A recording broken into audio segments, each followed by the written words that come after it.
Hype train, hype train, hype train. Get on the Nintendo hype train. Hello there everybody, and welcome back to Nintendo Hype Train. It's the first one in 10 months, so it's been a while. I'm a little sick, but it's not affecting me speaking, so you guys will be able to enjoy this as it is enjoyable, I guess. But anyways, so today's Nintendo Hype Train is about Splatoon, as I'm sure you guys saw in the title and in the thumbnail. But you know, Splatoon is a very exciting game for me, and there's some people who are not as excited for Splatoon, but I'm one of the ones that's, oh man, I'm super excited for it because just the mechanics of it, like diving into the ink looks awesome. Trying to like sneak around, but like all the different modes look really fun too. Just the online mode, Turf War, looked fun to me already. And now there's also the mode, I forget its exact name, where you have a small area that you have to spray with ink. I like that. That looks more strategic and it looks really fun. But I just like that, as several people have already said, it's the Mario Kart of shooters. It basically made, like how Mario Kart made a racing game more unique than all the other racing games. Like it had items and power-ups and stuff, and it had fun, vibrant colors that weren't just on a car. Like the road wasn't always gray. It was a very vibrant game. Well, Splatoon kind of does that with shooters. Unlike how Mario Kart stayed where you want to get first, Splatoon made it where you want to, like how Mario Kart made you want to get first, just like all other racing games. Splatoon differs from other shooters in the sense that you don't have to kill. Kills aren't necessary. They're helpful, but they're not necessary. A kill is not the most important thing for you. The most important thing for you is getting land coverage. Now, a kill will help with that, and it'll lower their number of people getting land coverage. So, I mean, it's helpful to get a kill, or as Splatoon calls it, to splat someone. It's not a necessary feature for you. It's very nice to do, though, and it helps your team out a lot. And it's especially important in the mode where you have the little box you have to fill in with ink, which looks really fun to me. But also the mode that really gets me excited, though, is because I don't play online multiplayer all that often on most games, but I love local multiplayer. And while I am disappointed that it's only 2-player, I am very happy, though, that it doesn't have split screen.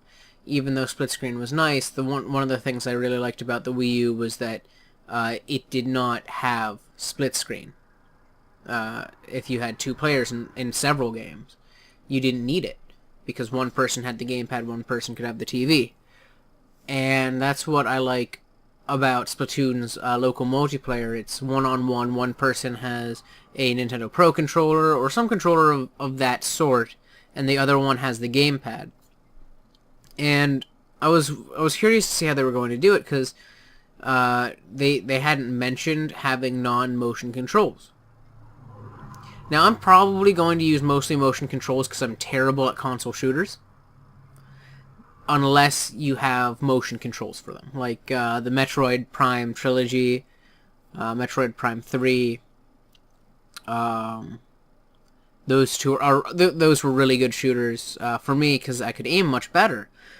I really like the first-person mode in Ocarina of Time 3D, Majora's Mask 3D, how you have the motion controls. I was not a huge fan of the motion controls for aiming in Wind Waker HD because the gamepad is a little different for aiming than the 3DS was. But that's not a major issue to me. And it's just something I have to get used to. But I can see Splatoon being a lot more fun and much easier to get used to, considering the fact that it's always in that mode and it's not something that you sometimes do when you're using a specific weapon. You're always using motion control. And the other thing I like is the fact that most weapons don't have a reticle, really. Like, as far as I've seen, at least, I think only the charge-up sniper rifle thing has a reticle, and the reticle is it's not really a reticle, it's a laser sight. So that's the closest thing that there is really to a true reticle. Oh, so there's a little spot at the end of the laser sight that charges up. Actually, I just saw in the trailer I have playing in the background, just for reference, one of the weapons, I think it was like the SMG probably, has a little reticle showing the area that it's expected to hit. But I really like how, unlike most shooters, because bullets, they don't sink all that quickly. They tend to go very far. So unless you're being a sniper, you can just aim directly on a person, you're most likely going to hit them. In Splatoon, though, you don't have that long range with most of the weapons. Like, unless you're using the sniper rifle and you have it fully charged, you're not going to have as much of that range. All you have to do, basically, because they added, like, physics to the ink that comes out, and so it'll be, like, it feels heavy. Like, if you don't charge up that sniper rifle much, you're going to leave a line on the ground in front of the person instead of hitting them. If you shoot with the gun just straight up, the ink's going to come down around you. Like, it has a lot of weight and like, I don't want to say texture, but like it has viscosity to it. Like, just it looks like it's heavy, it's thick. And it looks absolutely beautiful too. If you see like if you see it coming out of the guns and stuff, it's really nicely animated. It's one of the really polished things I like about this game. And there's several really polished things, but one of the things I'm most excited for is the customization part. The fact that they let you like pick out different pieces of the outfit, and I like that there's 2 levels to it. There's I want to look the way I want to look, or I want to have the stats that I want to have. And I'm not sure if every time you get that piece of equipment, so let's say it's a red baseball cap or something. So let's say you want a red baseball cap. I'm not sure if its stats will always be the same. So you might someday find that a hat that you wanted with better stats than what you previously had.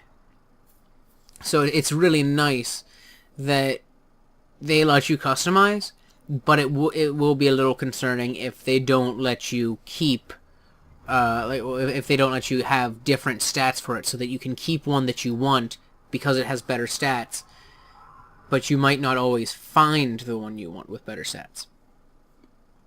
And from what I've heard, it updates daily, so I want to say that the shop is going to have the same items, but with different stats. Not different stats per se, but like they affect the stats differently than the others. Like let's say it's always a piece of armor that you're wearing. It always increases your health, but the amount that it increases is different or something like that. Because I'm sure they're doing that with weapons as well. But I mean, it's a very exciting game for me. It was a very exciting game for a lot of people. And it's a beautiful game. It's colorful. It's fun. It has awesome music, which you guys aren't hearing due to copyright reasons. I don't want to get in trouble. But I do hope to someday get Splatoon, just because, I mean, it's a beautiful game. It looks really fun. It's really nicely polished. And it's only, like, when I first saw it, I was intrigued and excited. And then in every subsequent trailer, I've gotten more excited. Because it looks like a very fun game. I was worried because they said that they weren't sure if they were going to put a single player in early on, and they were working on a local multiplayer, but they weren't sure if that would work well. So the the fact that basically they got both of those in. There's multiple types of multiplayer online. Like, I was worried it was just the Turf War online multiplayer. I was like, that would be a little boring and a little not Nintendo-esque. Like, that's something Nintendo wouldn't do, I felt. And so I was really happy when they confirmed that those were in there. And I mean, it's got beautiful music. I'm sure not everyone likes it because its music is a little weird, but it's just really cool. And actually, the Inklings from Splatoon, on a different note, are actually really highly voted for on the Smash fighter ballot. So I think they would be cool mechanics because their mechanics from in Splatoon itself would lend itself into Super Smash Brothers to be a very creative moveset. But anyways, getting back to Splatoon specifically, I really like that there's all the different colors that you can be,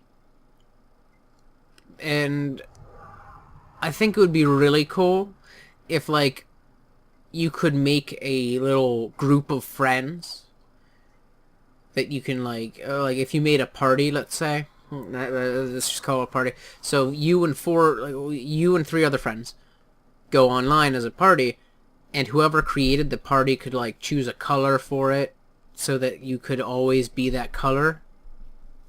But I would see that having issues if you went up against another party of the same color. So they might make it so that maybe only if you have a party you can only group with like, you can only play against people who have a different color than you, or they might just not consider even putting the parties in with that customizable ink color because of that. Now, I'm sure it will have online multiplayer where you can choose to play specifically with friends and kind of create a party like that, but I'm not so sure about ink color. I'm also not sure about if local multiplayer lets you choose ink color. It might not. It might. I don't know. It seems like a really fun game, though. And it seems like something that is definitely worth however much it's going to cost, because while it doesn't have all that many multiplayer levels, it's just a very fun game and very unique every time you play the level, because people will have different loadouts, different skills, different ways that they play, and also the different modes. You'll get all these different basically, it almost makes it a different map because people are playing it differently, and so the ink's different on, like, the layout. There's different weapons, so the ink might be in different patterns.